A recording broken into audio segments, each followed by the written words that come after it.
پہلے تو میں ڈیمز کی بات کر لوں، اس کے بعد میں صرف بریفلی اس ڈاکیومنٹری کی بات کرتا ہوں.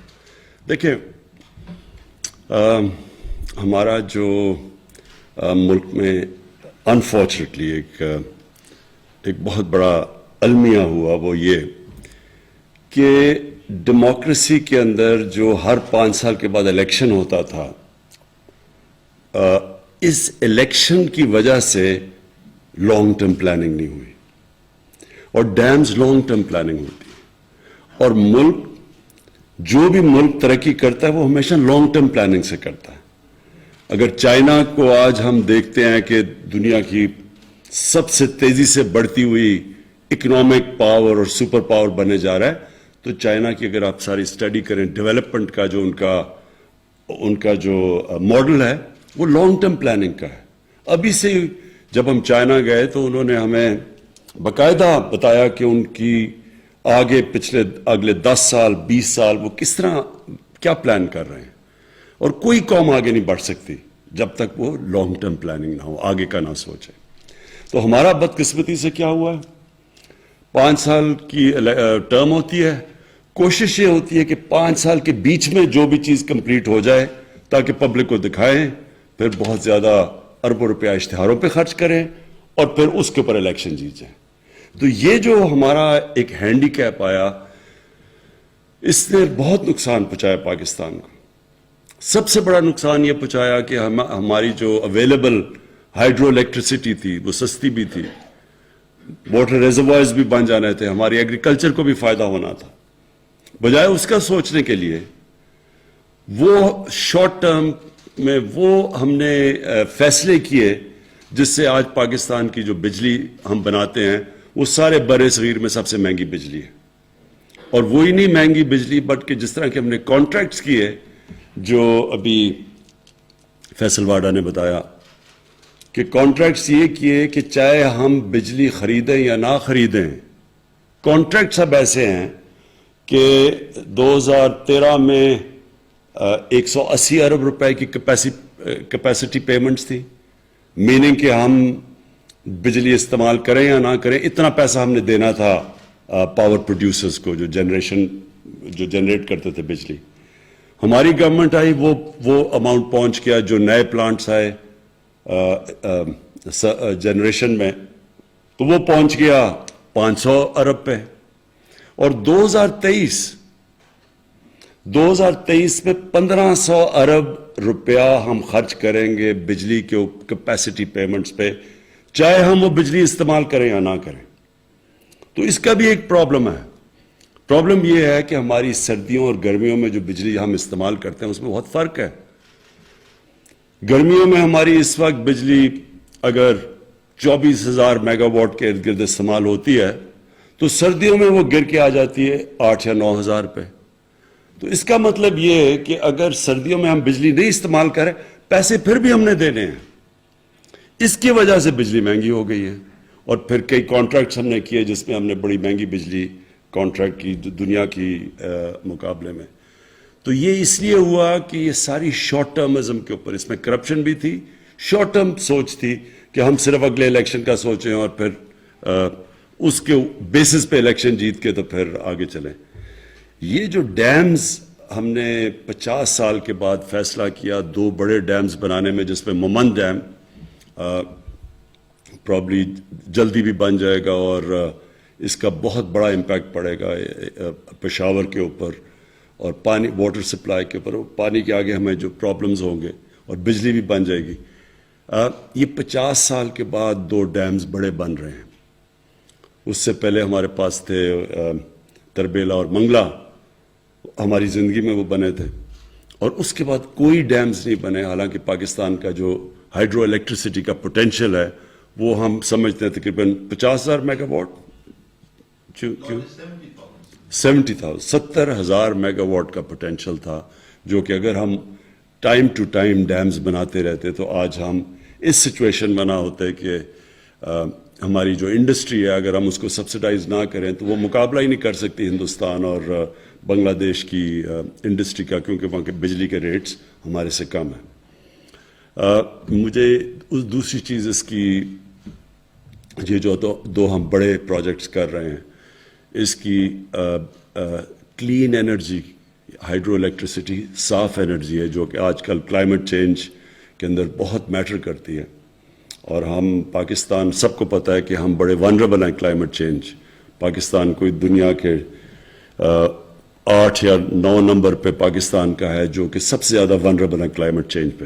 تو ایک تو ہمارے لیے یہ بڑا امپورٹنٹ تھا کہ ہم کلین انرجی لے کے آئیں. دوسری چیز واٹر ریزروائر، جو کہ پانی بہت بڑا ایشو ہے. پاکستان ایک وہ ملک ہے جدھر آگے پانی کے ہمیں بڑے مسئلے مسائل آئیں گے، تو اس کی واٹر کی کنزرویشن اور ریزروائرز بنانا وہ ہماری بہت بڑی ضرورت تھی. تو دوسرا یہ کہ ہم پانی کو بھی پرزرو کر لیں گے، اور پھر اس کا امپیکٹ ایگریکلچر کے اوپر پڑے گا. تو میں اس لیے اس کے اوپر سٹریس کرنا چاہتا ہوں کہ یہ صرف اور صرف شارٹ ٹرم سوچ کی وجہ سے ہم نے وہ کام نہیں کیے، وہ پروجیکٹس نہیں بنائے جو کہ پاکستان کو، اگر 60s میں ہم بڑی تیزی سے آگے بڑھ رہے تھے تو ہمارے پاس سب سے سستی بجلی تھی، اور اس سستی بجلی سے ہماری انڈسٹری چل رہی تھی، اور بڑی دیر تک ہم اس ملک کو بڑا فائدہ ہوا سستی بجلی سے. لیکن جب 90s میں آ کے یہ جو تباہی مچی، اور پھر یہ جو ڈیکیڈ آف ڈارکنیس ہے، یہ جو 2008 سے 2018 تک، جس کے اندر سارے ادارے تباہ ہوئے اور سارا جو پاکستان کے قرضے بڑھے، اور جو آج ہم سب کچھ ہمارے اوپر بوجھ پڑا ہوا ہے وہ پچھلے 10 سال کی قرضوں کا پڑا ہوا، سود دینا پڑتا ہے. میں صرف ایک لوگوں کے سامنے رکھ دوں، کیونکہ ہمیں بار بار میں سنتا ہوں جی کہ آپ نے بڑے قرضے بڑھا دیے پاکستان کے، ہمارے جو مخالف کہتے ہیں. تو سب کے انٹرسٹ کے لیے یہ میں صرف اس لیے فگر لانا چاہتا ہوں کہ آپ کو سب کو پتہ چلے کہ ایگزیکٹ پوزیشن کیا ہے.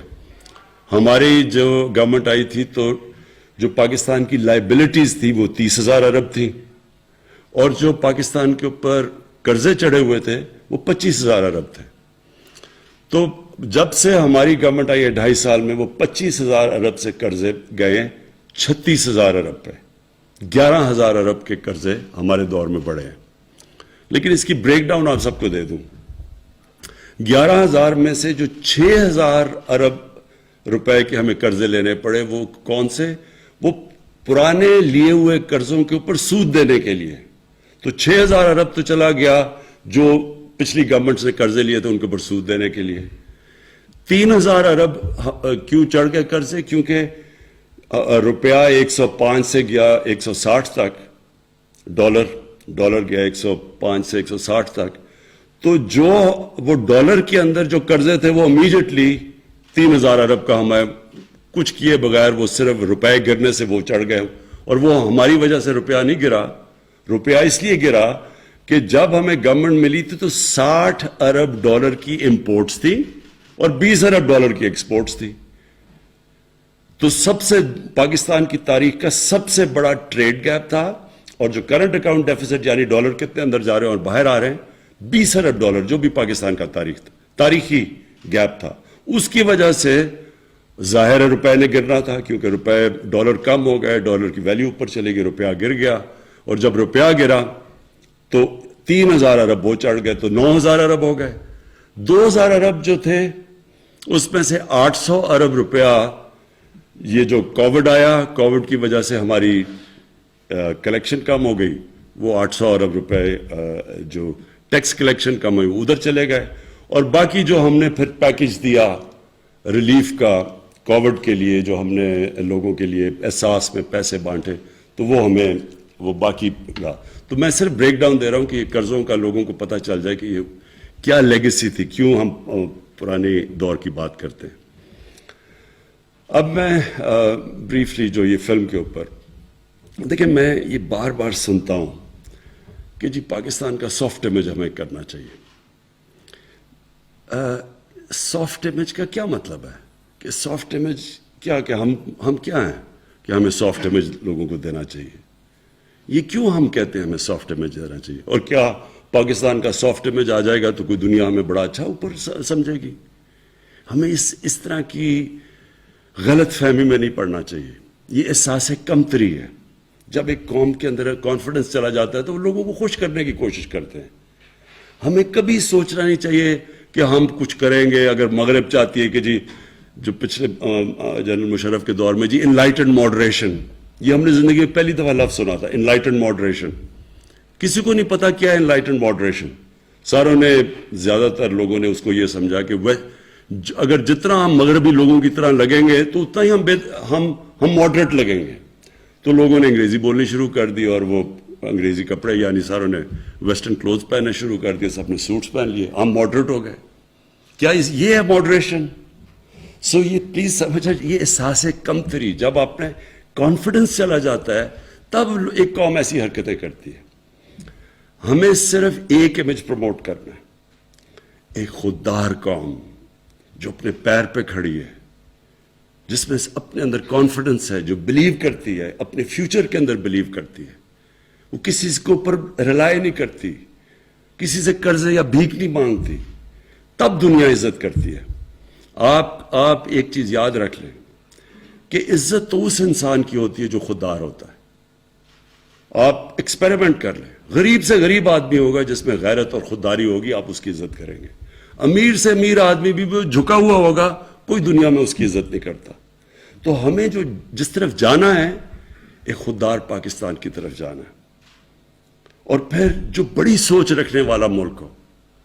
دیکھیں, قومیں وہ بڑھتی ہیں جو بڑی سوچ رکھتی ہیں. انسان وہ بڑا ہوتا ہے جس کی سوچ بڑی ہوتی ہے. جو سوچتا ہی تھوڑا سا ہے, چھوٹی اس کی ڈریمز ہی تھوڑی سی ہیں, تو وہ کبھی بڑا انسان نہیں بنتا. کبھی اگر مثلا میں نے کرکٹر بننا ہے, تو اگر میری ڈریم ہے کلب کرکٹر ہی بننے کی ہے تو میں وہی بنوں گا. جتنی میری ڈریم بڑی ہوگی اتنی میری ایسپریشنز ہوں گی, اتنے اوپر جاؤں گا. تو قوم کو یہ نہیں سوچنا چاہیے کہ ہم دنیا کو خوش کرتے پھریں جی, سافٹ امیج بتائیں جی ہم بھی بڑے. یہ ایسی, پہلے ہم نے غلطی کی, کسی کی جنگ میں ہم نے شرکت کی, ہماری وہ جنگ ہی نہیں تھی, ہمیں اس میں کبھی جانا ہی نہیں چاہیے تھا. پاکستان کا کیا تعلق تھا 9/11 کے ساتھ؟ ہم ان کی وجہ سے ان کو پریشر میں آ کے تو ہم ان کی جنگ میں شرکت کر گئے. جنگ میں شرکت کر کے کیا ہوا؟ پہلے ہم نے 80s کے اندر ان کی جنگ میں شرکت کر کے جہاد کو گلوریفائی کر دیا. مجاہدین وہ لوگ تھے جو کہ ہیروز تھے. رونلڈ ریگن نے مجاہدین کو کہا کہ وہ بڑے, ان کی امریکہ میں بلا کے خراج تحسین پیش کی ان کو. پھر جب 9/11 کے بعد آئے تو انہی لوگوں کو ہم نے ٹیررسٹ کہہ کے ان کے پیچھے, ان کے کہنے پہ ان کے پیچھے چلے گئے. تو ملک کو تو بہت ایک بھاری اس کا نقصان اٹھانا پڑنا تھا.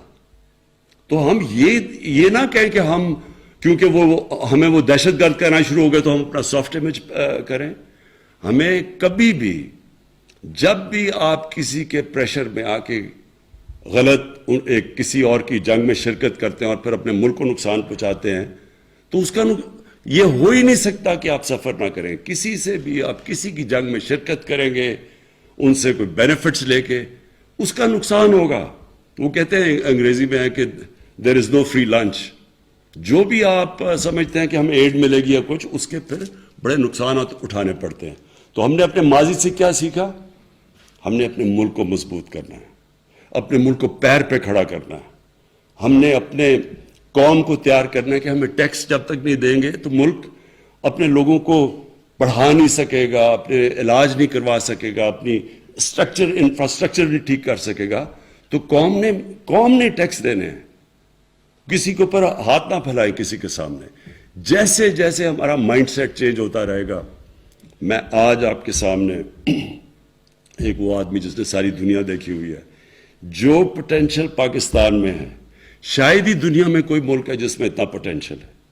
اللہ نے سب کچھ دیا اس ملک کو. ہم انڈر سیل کرتے ہیں اپنے آپ کو. ہم اپنے اندر بلیو نہیں کرتے کہ جی کوئی اور آ کے ہمیں اوپر لے جائے گا. یہی قوم, جس دن ہم آہستہ آہستہ ہمارے اندر یہ کانفیڈنس آ گیا کہ ہم دنیا کی کسی بھی قوم کا مقابلہ کر سکتے ہیں, یہ قوم اوپر اٹھ جائے گی. سب کچھ ہے یہاں, کوئی چیز, کسی چیز کی کمی اللہ نے نہیں دی. لیکن جب ہماری سوچ ہی یہ ہو کہ ہم نے, جب تک ہمیں باہر سے کوئی ہمارے سافٹ امیج کی وجہ سے کوئی لونز نہیں دے دیں گے یا کچھ نہیں کر دیں گے, ہم آگے نہیں بڑھ سکتے, تب تک قوم آگے نہیں بڑھے گی. اور یہ میں آپ کو بتاؤں کہ یہ جو ڈاکیومنٹری میں نے تھوڑی دیکھی, بالکل اس طرح کی آپ کو ڈاکیومنٹریز بنانی چاہیے. میں اپنی فلم انڈسٹری کو ہم پوری مدد کریں گے ان کو پروموٹ کرنے کے لیے, ڈاکیومنٹریز بنائیں, فلمز بنائیں,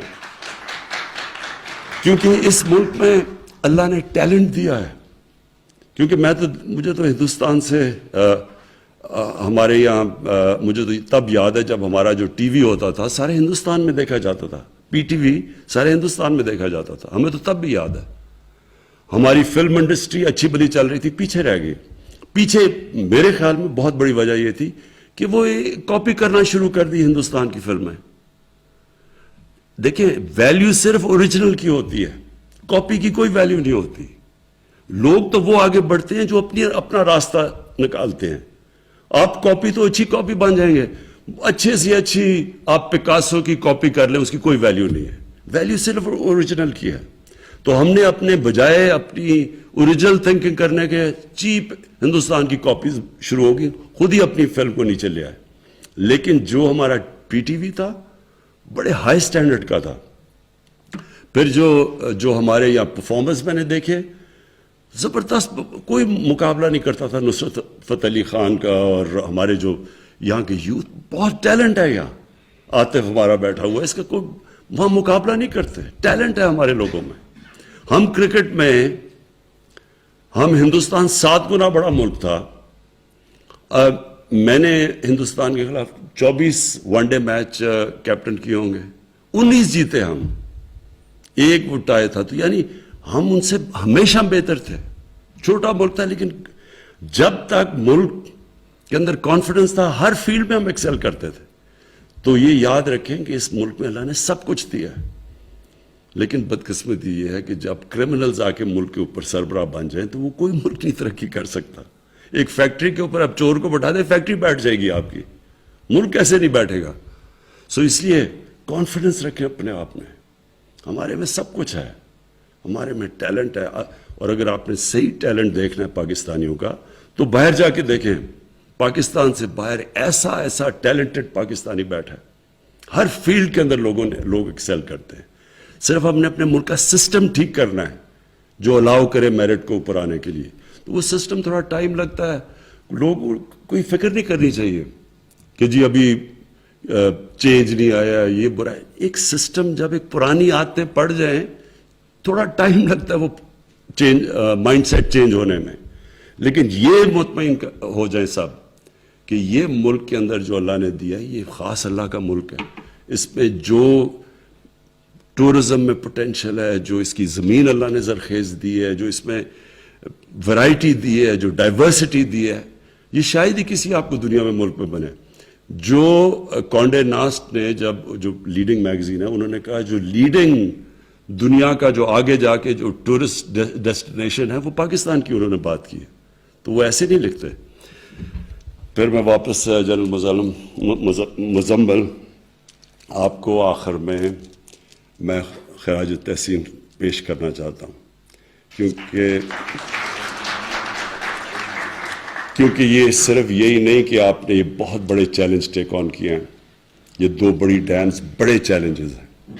لیکن میں آپ کو خراج تحسین اس لیے پیش کرنا چاہتا ہوں کہ جس پیشن اور جس جنون سے آپ نے یہ ٹیک آن کیا چیلنجز, یہ میں آپ کو کیا خراج تحسین پیش کروں گا. انشاءاللہ جب یہ ڈیمز بنیں گی تو آپ کا نام سارے اس ملک ہمیشہ یاد رکھے گا.